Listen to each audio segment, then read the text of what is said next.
Hello students, welcome to TSAT classes.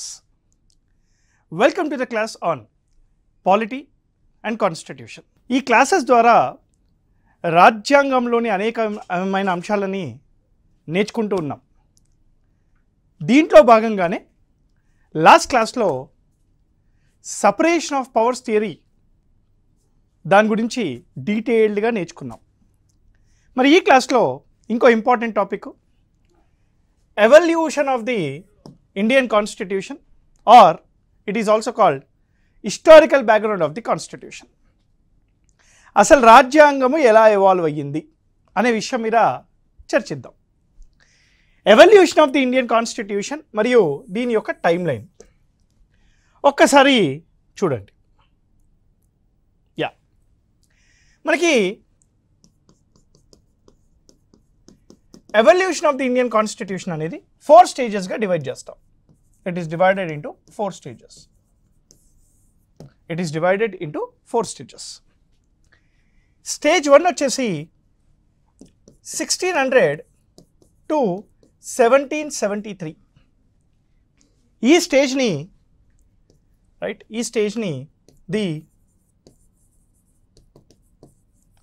Arrival of East India Company అని అంటాం.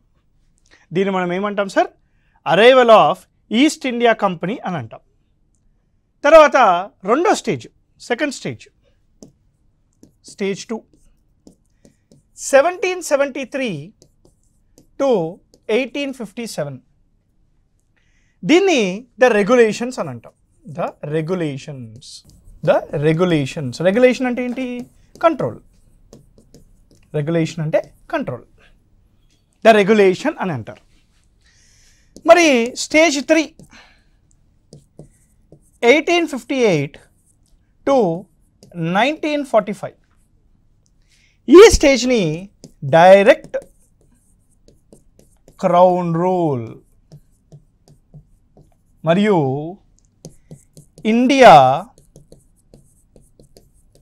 Struggle for independence.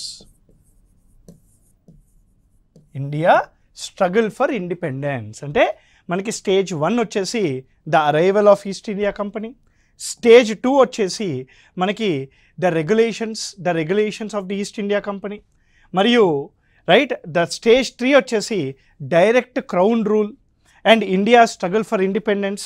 అదేవిధంగా 4వ stage, ఇది ఎక్కువగా ఎవల్యూషన్కి సంబంధించిన స్టేజ్, 1946 to 1950. దీన్ని కాన్స్టిట్యూయెంట్ అసెంబ్లీ. రాజ్యాంగాన్ని రాయడానికి ఒక రాజ్యాంగ పరిషత్ని మనము ఏర్పాటు చేసుకున్నాము. అదే కాన్స్టిట్యూయెంట్ అసెంబ్లీ అని అంటాం.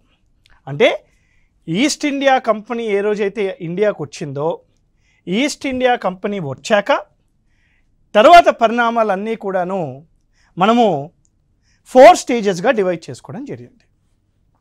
ఈ 4 స్టేజ్లు కూడా చాలా ఇంపార్టెంట్. ఈ 4 స్టేజెస్లో ఏ అంశాలు జరిగాయి, అసలు ఏం జరిగింది అనేది ఇప్పుడు చర్చిద్దాం. ముందుగా స్టేజ్ 1. ఈ స్టేజ్ 1లో 1600 నుంచి 1773 వరకు ఉంటుంది. ఈ స్టేజ్ 1 వచ్చేసి ఈస్ట్ ఇండియా కంపెనీ ఇండియాకి రావడం జరిగింది. 1600 with the permission of the queen charter ద్వారా పర్మిషన్ తీసుకున్న ఈస్ట్ ఇండియా కంపెనీ అనే ఒక ప్రైవేట్ ఆర్గనైజేషన్ భారతదేశానికి వచ్చి వ్యాపారం చేసుకుంటూ తన యొక్క ఆర్గనైజేషన్ ముందుకు తీసుకొని వెళ్ళిందనమాట. అంటే 1600లో it came to India. What is the objective of East India Company? Objective of East India Company. The objective of East India Company యొక్క ఆబ్జెక్టివ్ ఏంటి? టు డూ బిజినెస్, అంటే టు ఎర్న్ మనీ, ప్రాఫిట్స్. డబ్బులు సంపాదించుకుందాము అనే ఒక ఆలోచనతో ఇండియాకి రావడం జరిగింది. ఈస్ట్ ఇండియా కంపెనీ వచ్చి ఇక్కడ ముఘల్స్ ఉండేవాళ్ళు. సో ముఘల్స్ ద్వారా టైఅప్ అయి పార్ట్నర్షిప్ చేసుకొని ఇండియాలో వాళ్ళ యొక్క సెంటర్స్ని ఓపెన్ చేసుకోవడం స్టార్ట్ చేశారు. సూరత్ కానివ్వండి, బెంగాల్ కానివ్వండి, లేదా ఆగ్రా కానివ్వండి, బాంబే కానివ్వండి, అన్నిట్లో కూడా ఈస్ట్ ఇండియా కంపెనీ అనేది గ్రో అవుతూ వచ్చింది వ్యాపారంలో.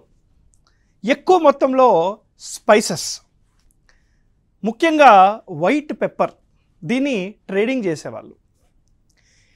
By the end of 1773 East India Company has become very powerful. ఎందుకని అంటారు? Because of two reasons. By the end of 1773 East India Company చాలా గ్రో అయింది.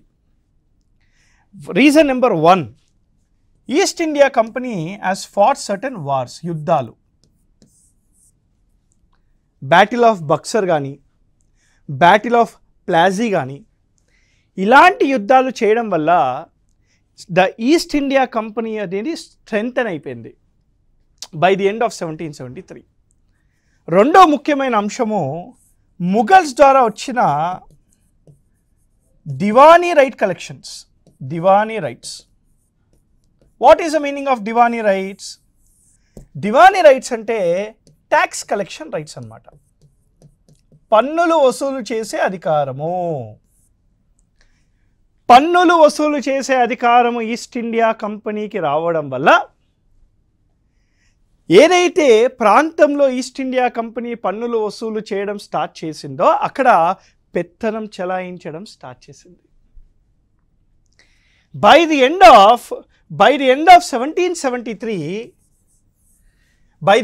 1773 బెంగాల్ ప్రాంతమే కానివ్వండి, బాంబే ప్రాంతం కానివ్వండి, లేదా మద్రాస్ ప్రాంతం కానివ్వండి, కొద్దిగా మన మైసూర్ ప్రాంతం కానివ్వండి, ఇవన్నీ కూడాను ఈస్ట్ ఇండియా కంపెనీ గుప్పెట్లోకి వెళ్ళిపోయాయి.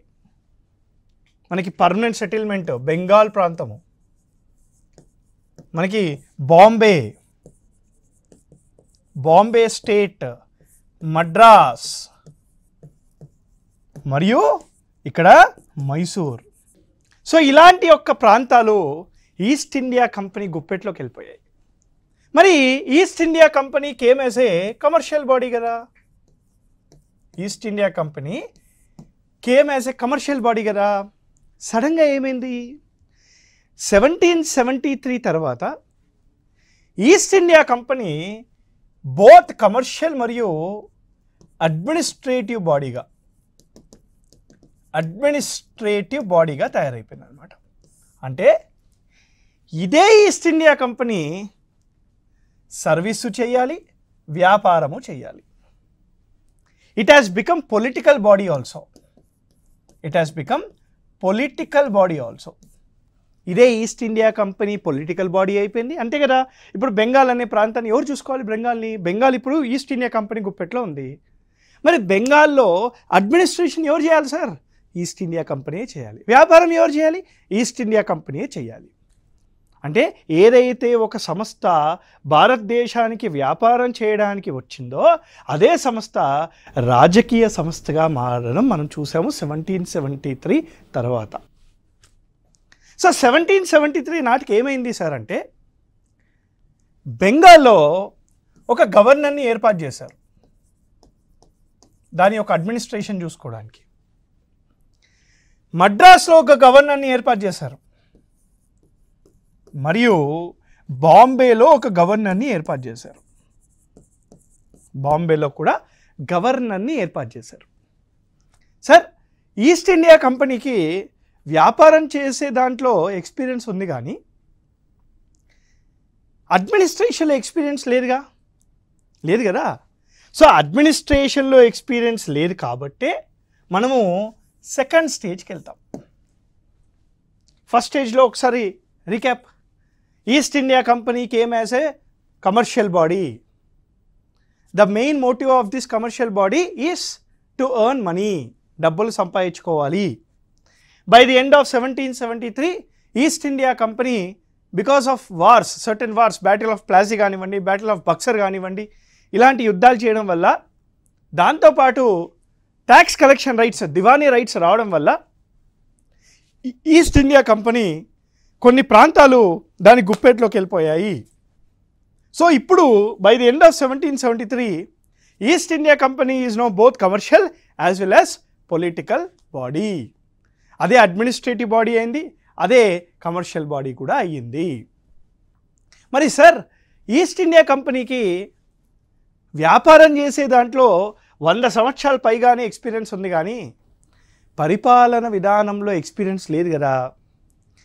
ఎక్స్పీరియన్స్ లేదు కాబట్టే ఈస్ట్ ఇండియా కంపెనీ ఈ స్టేజ్లో బ్రిటిష్ పార్లమెంట్ కిందకు వచ్చింది.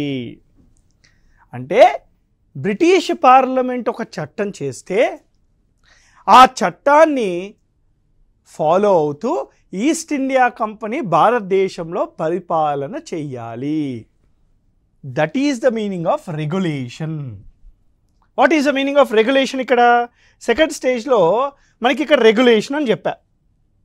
ఇంకో regulation. Regulation, what is the meaning of regulation? Control. ఎవరిని కంట్రోల్ చేశారు? బ్రిటిష్ పార్లమెంటు ఈస్ట్ ఇండియా కంపెనీని కంట్రోల్ చేశారు కదా. బ్రిటిష్ పార్లమెంటు ఈస్ట్ ఇండియా కంపెనీని ఎలా కంట్రోల్ చేశారు? చట్టాల ద్వారా కంట్రోల్ చేశారు. ఎలా కంట్రోల్ చేశారండి? చట్టాల ద్వారా కంట్రోల్ చేశారు. అంటే బ్రిటిష్ పార్లమెంటు కొన్ని చట్టాలు చేసి ఆ చట్టాలని ఫాలో అవుతూ ఈస్ట్ ఇండియా కంపెనీ భారతదేశంలో పరిపాలన కొనసాగించాలి అనేది ఇక్కడ ఉద్దేశం అన్నమాట. అంటే ఈస్ట్ ఇండియా కంపెనీ యొక్క అడ్మినిస్ట్రేటివ్ మ్యాటర్స్ అనేవి డైరెక్ట్గా బ్రిటిష్ కంట్రోల్లోకి వెళ్ళిపోయాయి. మరి ఏమేమి చట్టాలు చేశారు? చాలా ఇంపార్టెంట్ అండి ఇది.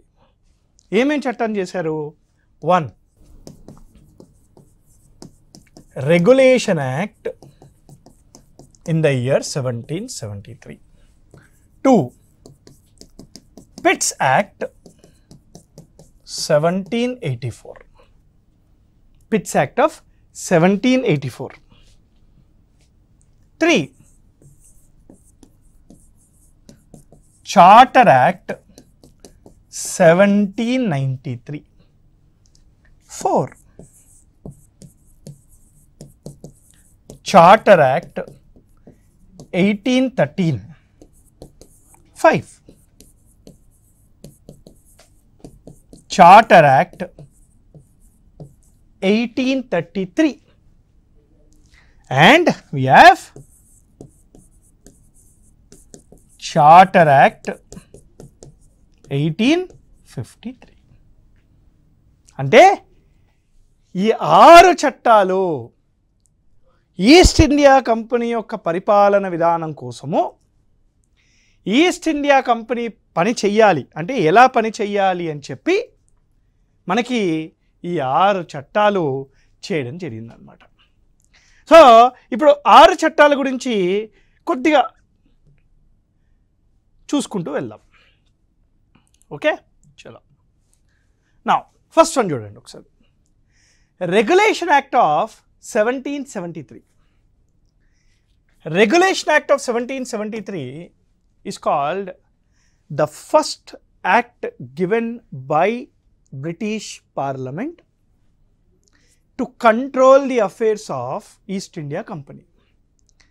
ఈస్ట్ ఇండియా కంపెనీ యొక్క అడ్మినిస్ట్రేషన్ని కంట్రోల్ చేయడానికి తీసుకొచ్చిన ఫస్ట్ చట్టం ఏంటని అడుగుతాడు ఎగ్జామ్కి. ఆన్సర్ ఏంటి సార్?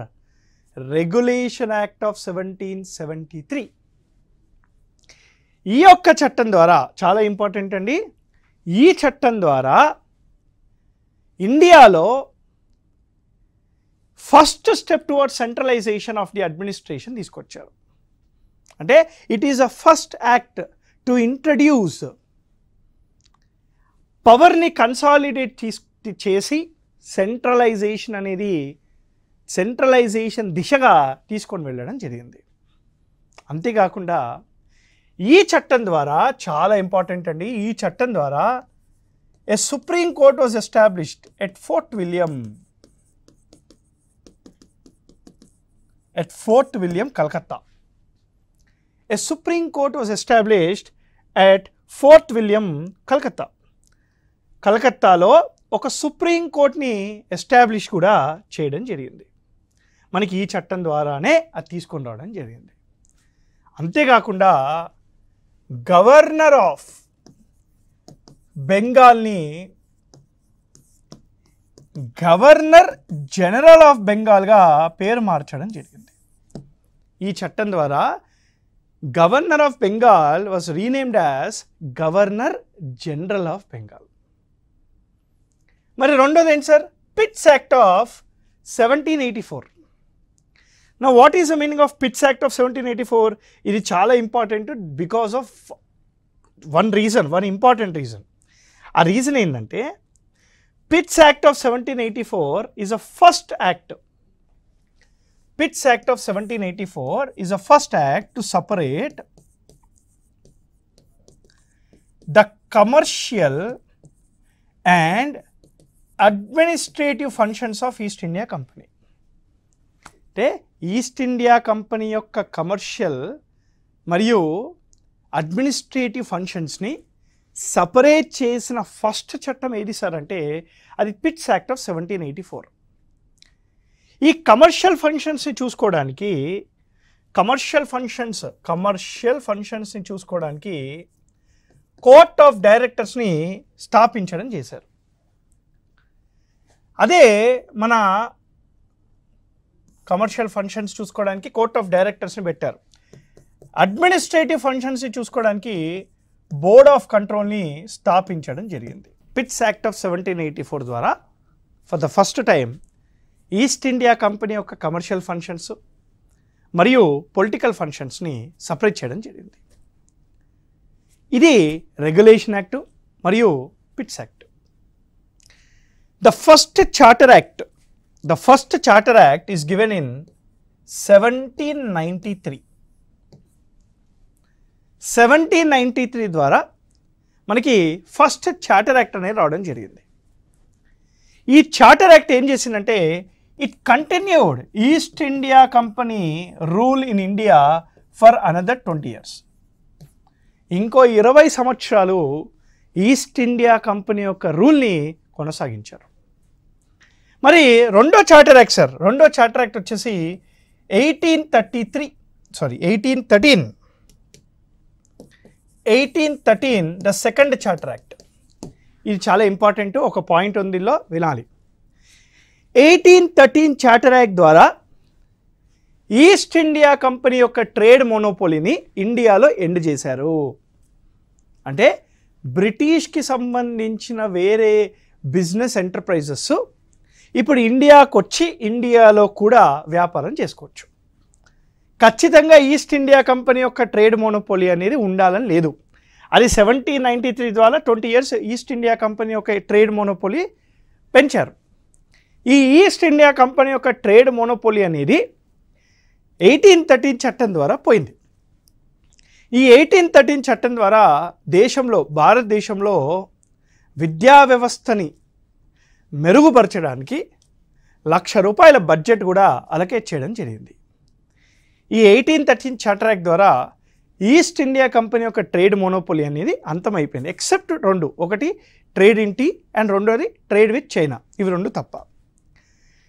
ఈ చార్టర్ యాక్ట్ కూడా 20 సంవత్సరాలు ఉందన్నమాట. తర్వాతే 1833 చార్టర్ యాక్ట్ వచ్చింది. Now this is important for the exam. ఈ 1833 చార్టర్ యాక్ట్ ద్వారా this is the final step towards centralisation of administration in India. అంటే భారతదేశంలో ఫస్ట్ స్టెప్ ఆఫ్ సెంట్రలైజేషన్ అంటే 1773 రెగ్యులేషన్ యాక్ట్ అని అంటారు. భారతదేశంలో ఫైనల్ స్టెప్ టువర్డ్స్ సెంట్రలైజేషన్ ఏది సార్ అంటే మన 1833 చార్టర్ యాక్ట్ అనాలి. ఈ 1833 చార్టర్ యాక్ట్ ద్వారా ఈస్ట్ ఇండియా కంపెనీ యొక్క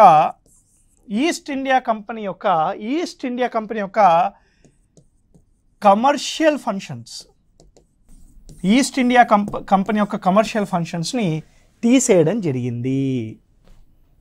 అంటే 1833 చార్టర్ యాక్ట్ ద్వారా ఈస్ట్ ఇండియా కంపెనీ అనేది purely political or administrative body మాత్రమే. మాత్రమే. ఇంకా ఈస్ట్ ఇండియా కంపెనీ అనేది కమర్షియల్ బాడీ కాదు. చూడండి, ఈస్ట్ ఇండియా కంపెనీ యొక్క ప్రస్థానము కమర్షియల్ బాడీగా స్టార్ట్ అయింది. బోత్ కమర్షియల్ అండ్ పొలిటికల్ బాడీగా అయింది. 1833కి వచ్చే వరకు తన యొక్క కమర్షియల్ ఫంక్షన్స్ని అబాలిష్ చేసి ఇప్పుడు ఈస్ట్ ఇండియా కంపెనీ అనేది ఓన్లీ ప్యూర్లీ అడ్మినిస్ట్రేటివ్ బాడీగా తయారైంది అనమాట. 1833 చార్టర్ యాక్ట్ ద్వారా మనకి ప్యూర్లీ కమర్షియల్ బాడీ అయ్యాక 1853 చార్టర్ యాక్ట్ ఉంది.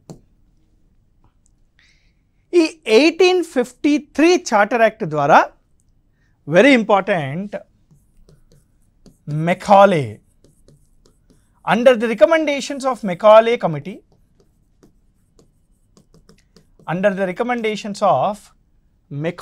కమిటీ, ఇండియాలో ఇండియన్ సివిల్ సర్వీసెస్ ఎగ్జామ్ని తీసుకొని రావడం జరిగింది. Indian civil services exam was introduced under the recommendations of Macaulay commission. 1853 charter act కల్లా భారతదేశంలో లెజిస్లేచర్ ఉంది, భారతదేశంలో ఎగ్జిక్యూటివ్ కూడా ఉంది,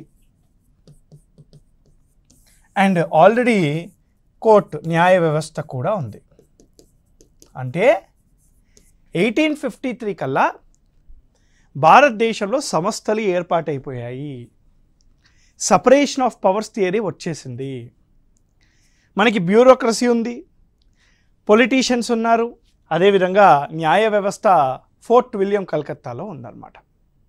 ఇక్కడ మీరు గమనిస్తే 1853 చార్టర్ యాక్ట్ దాని తర్వాత మనం డైరెక్ట్గా స్టేజ్ 3కి వెళ్ళిపోయాం కదా. ఎందుకు సార్ స్టేజ్ 3కి వెళ్ళిపోవాల్సిన అవసరం ఏంటి? స్టేజ్ 3 కూడా డైరెక్ట్ క్రౌన్ రూల్ అని చెప్పి రాశాం. ఎందుకు direct crown rule? East India company బాగానే ఉంది కదా. దానికి ప్రధానమైన కారణము 1857 సిపాయి మ్యూటినీ, సిపాయిల తిరుగుబాటు. 1857 సిపాయి మ్యూటినీ. దీనికి ప్రధానమైన కారణం ఏంటంటే సిపాయిల తిరుగుబాటు. ఫర్ ద ఫస్ట్ టైం 1857లో దేశంలో అనేకమైన చోట్లలో ఈ సిపాయిలందరూ తిరుగుబాటు చేయడం వల్ల ఈస్ట్ ఇండియా కంపెనీకి ఒక దెబ్బ మనం చూడడం జరిగిందనమాట. ఎందుకు సార్ సిపాయి తిరుగుబాటు వచ్చింది అని అంటే the only reason is British వాళ్ళు దేశంలో ఉండే కల్చరల్, రిలీజియన్, క్యాస్ట్ విషయాలలో తలదూర్చడము, సోషియో ఎకనామిక్ రిలీజియస్ మూమెంట్స్ జరిగాయి. They started interfering in our culture. When someone start interfering in our culture we don't accept కదా. సో ఆ ఉద్దేశంలోనే సిపాయి మ్యూటినీ అనేది చూడడం జరిగింది. మరి సిపాయి మ్యూటినీ అయ్యాక థర్డ్ స్టేజ్కి వెళ్ళాం. ఏంట థర్డ్ స్టేజు? థర్డ్ స్టేజ్ని 1858 to 1945 direct crown rule or India struggle for independence అని కూడా అంటారు. ఈ 1858లో మనకి ఏం చట్టాలు ఉన్నాయి సార్ అంటే government of India act 1858, government of India act 1861, government of India act 1892, చాలా important, government of India act 1909, government of India act 1919 మరియు గవర్నమెంట్ ఆఫ్ ఇండియా యాక్ట్ 1935. ఈ చట్టాల గురించి ఒక్కసారి చూద్దాం. Okay, so government of India act 1858. Government of India act 1858 is also called the act of good government in India. The act of good government in India. ఎందుకని?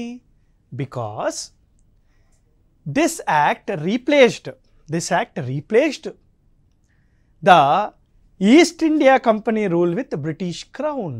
అంటే ఈ చట్టం ద్వారా ఇండియాలో ఈస్ట్ ఇండియా కంపెనీ సమాప్తం, అంతం.